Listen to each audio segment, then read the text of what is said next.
ನಾಡಪ್ರಭು ಕೆಂಪೇಗೌಡರು ಬೆಂಗಳೂರಿನ ನಿರ್ಮಾತೃ ಎಂದೇ ಪ್ರಸಿದ್ಧರಾಗಿದ್ದಾರೆ. ಅವರ ಜನ್ಮದಿನ ಮತ್ತು ಬೆಂಗಳೂರು ಅಭಿವೃದ್ಧಿಗೆ ಅವರ ಕೊಡುಗೆಗಳ ಬಗ್ಗೆ ಮಾಹಿತಿ ಇಲ್ಲಿದೆ. ನಾಡಪ್ರಭು ಕೆಂಪೇಗೌಡರ ಜನ್ಮದಿನ. ನಾಡಪ್ರಭು ಕೆಂಪೇಗೌಡರು ಜೂನ್ 27, 1510ರಂದು ಯಲಹಂಕದಲ್ಲಿ ಜನಿಸಿದರು. ಪ್ರತಿ ವರ್ಷ ಜೂನ್ 27ರಂದು ಅವರ ಜಯಂತಿಯನ್ನು ರಾಜ್ಯಾದ್ಯಂತ ಆಚರಿಸಲಾಗುತ್ತದೆ. ಕರ್ನಾಟಕ ಸರ್ಕಾರ 2017ರಿಂದ ಕೆಂಪೇಗೌಡ ಜಯಂತಿಯನ್ನು ಸರ್ಕಾರದ ವತಿಯಿಂದ ಆಚರಿಸಲು ನಿರ್ಧರಿಸಿದೆ. ಬೆಂಗಳೂರು ಅಭಿವೃದ್ಧಿಗೆ ಕೆಂಪೇಗೌಡರ ಕೊಡುಗೆಗಳು. ಕೆಂಪೇಗೌಡರು ವಿಜಯನಗರ ಸಾಮ್ರಾಜ್ಯದ ಸಾಮಂತ ರಾಜರಾಗಿ ಯಲಹಂಕ ನಾಡನ್ನು ಆಳುತ್ತಿದ್ದರು. ಅವರು 1537ರಲ್ಲಿ ಬೆಂಗಳೂರು ನಗರಕ್ಕೆ ಅಡಿಗಲ್ಲು ಹಾಕಿದರು. ಬೆಂಗಳೂರನ್ನು ಒಂದು ವ್ಯವಸ್ಥಿತ ನಗರವನ್ನಾಗಿ ರೂಪಿಸುವಲ್ಲಿ ಅವರ ದೂರದೃಷ್ಟಿ ಮತ್ತು ಯೋಜನೆ ಮಹತ್ವದ ಪಾತ್ರ ವಹಿಸಿದೆ. ನಗರ ಯೋಜನೆ ಮತ್ತು ಕೋಟೆ ನಿರ್ಮಾಣ. ಬೆಂಗಳೂರನ್ನು ವಾಣಿಜ್ಯ ಮತ್ತು ಆಡಳಿತ ಕೇಂದ್ರವಾಗಿ ರೂಪಿಸಲು ಅವರು ಯೋಜಿಸಿದ್ದರು. ನಗರದ ಮಿತಿಗಳನ್ನು ಗುರುತಿಸಲು 4 ಕಾವಲು ಗೋಪುರಗಳನ್ನು ಬಸವನಗುಡಿ, ಲಾಲ್ಬಾಗ್, ಸೊಂಡೆಕೊಪ್ಪ ಮತ್ತು ಹೆಬ್ಬಾಳದಲ್ಲಿ ನಿರ್ಮಿಸಿದರು. ನಗರವನ್ನು ರಕ್ಷಿಸಲು ಬೆಂಗಳೂರು ಕೋಟೆಯನ್ನು ಕಟ್ಟಿದರು. ಪೇಟೆಗಳ ನಿರ್ಮಾಣ. ವ್ಯಾಪಾರ ವಹಿವಾಟಿಗೆ ಅನುಕೂಲವಾಗುವಂತೆ ವಿಭಿನ್ನ ಪೇಟೆಗಳನ್ನು ನಿರ್ಮಿಸಿದರು. ಉದಾಹರಣೆಗೆ ಅರಳೆಪೇಟೆ ಮಗ್ಗದವರಿಗೆ, ಬಳೆಪೇಟೆ ಅರಿಶಿನ, ಕುಂಕುಮ, ಹೂ ಮಾರಾಟಗಾರರಿಗೆ, ಚಿಕ್ಕಪೇಟೆ ಚಿಲ್ಲರೆ ವ್ಯಾಪಾರ, ದೊಡ್ಡಪೇಟೆ ಸಗಟು ವ್ಯಾಪಾರ, ಅಕ್ಕಿಪೇಟೆ ಅಕ್ಕಿ ವ್ಯಾಪಾರ, ರಾಗಿಪೇಟೆ ರಾಗಿ ವ್ಯಾಪಾರ, ಕುಂಬಾರಪೇಟೆ ಕುಂಬಾರರಿಗೆ, ಹೀಗೆ ಸುಮಾರು 65 ಪೇಟೆಗಳನ್ನು ಸ್ಥಾಪಿಸಿದರು.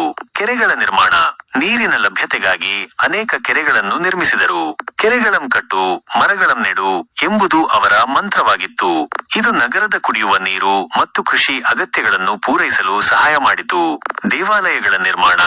ಧಾರ್ಮಿಕ ಮತ್ತು ಸಾಂಸ್ಕೃತಿಕ ಜೀವನಕ್ಕೆ ಒತ್ತು ನೀಡಿ ಹಲಸೂರಿನ ಸೋಮೇಶ್ವರ, ಗವಿಪುರದ ಗವಿಗಂಗಾಧರೇಶ್ವರ, ಕಾಡು ಮಲ್ಲೇಶ್ವರ, ದೊಡ್ಡ ಗಣಪತಿ, ಧರ್ಮರಾಯಸ್ವಾಮಿ ದೇವಾಲಯಗಳನ್ನು ನಿರ್ಮಿಸಿದರು. ಸಾಮಾಜಿಕ ಸುಧಾರಣೆಗಳು. ಅವಿವಾಹಿತ ಮಹಿಳೆಯರ ಬೆರಳುಗಳನ್ನು ಕತ್ತರಿಸುವಂತಹ ಪದ್ಧತಿಗಳನ್ನು ರದ್ದುಗೊಳಿಸುವ ಮೂಲಕ ಸಾಮಾಜಿಕ ಸುಧಾರಣೆಗಳನ್ನು ತಂದರು. ಆಡಳಿತ ವ್ಯವಸ್ಥೆ. ಕೆಂಪೇಗೌಡರು ತಮ್ಮ ಆಡಳಿತದಲ್ಲಿ 8 ಮಂತ್ರಿಗಳನ್ನು ಹೊಂದಿದ್ದರು ಮತ್ತು ಪ್ರಜಾಪ್ರಭುತ್ವದ ತತ್ವಗಳನ್ನು ಅಳವಡಿಸಿಕೊಂಡಿದ್ದರು. ದೊಡ್ಡ ಗ್ರಾಮಗಳಲ್ಲಿ ಗ್ರಾಮ ಪಂಚಾಯಿತಿಗಳನ್ನು ಸ್ಥಾಪಿಸಿ ಆರ್ಥಿಕ, ಸುಂಕ, ಕೂಲಿ, ಕೆರೆ ಕಾಲುವೆಗಳ ದುರಸ್ತಿ, ರಸ್ತೆ ನಿರ್ಮಾಣ, ದೇವಾಲಯಗಳ ಉಸ್ತುವಾರಿ ಮುಂತಾದ ಇಲಾಖೆಗಳನ್ನು ನಿರ್ವಹಿಸುತ್ತಿದ್ದರು. ನಾಡಪ್ರಭು ಕೆಂಪೇಗೌಡರ ಸಂಪೂರ್ಣ ದ್ವಿತೀಯ ಜೀವನ ಚರಿತ್ರೆ. ನಾಡಪ್ರಭು ಹಿರಿಯ ಕೆಂಪೇಗೌಡರು ಯಲಹಂಕ ನಾಡಪ್ರಭುಗಳ ವಂಶಕ್ಕೆ ಸೇರಿದವರು. ಇವರ ತಂದೆ ಕೆಂಪನಂಜೇಗೌಡ ಮತ್ತು ತಾಯಿ ಲಿಂಗಮಾಂಬೆ. ವಿಜಯನಗರ ಸಾಮ್ರಾಜ್ಯದ ಅಚ್ಯುತರಾಯರ ಕಾಲದಲ್ಲಿ ಇವರು ಪ್ರಮುಖ ಪಾತ್ರ ವಹಿಸಿದರು.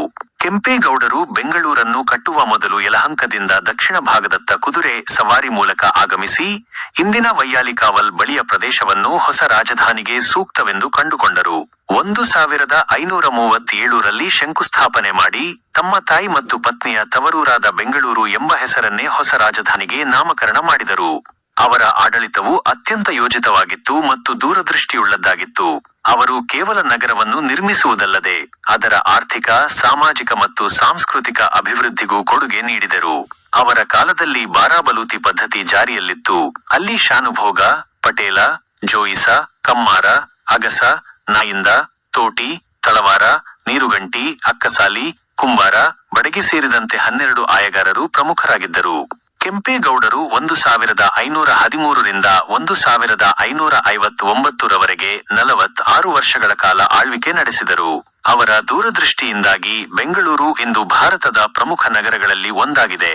ಅವರ ನೆನಪಿಗೆ ಬೆಂಗಳೂರು ಅಂತಾರಾಷ್ಟ್ರೀಯ ವಿಮಾನ ನಿಲ್ದಾಣ ಮತ್ತು ಅತಿ ದೊಡ್ಡ ಬಸ್ ನಿಲ್ದಾಣಕ್ಕೆ ಕೆಂಪೇಗೌಡ ಎಂದು ಹೆಸರಿಡಲಾಗಿದೆ.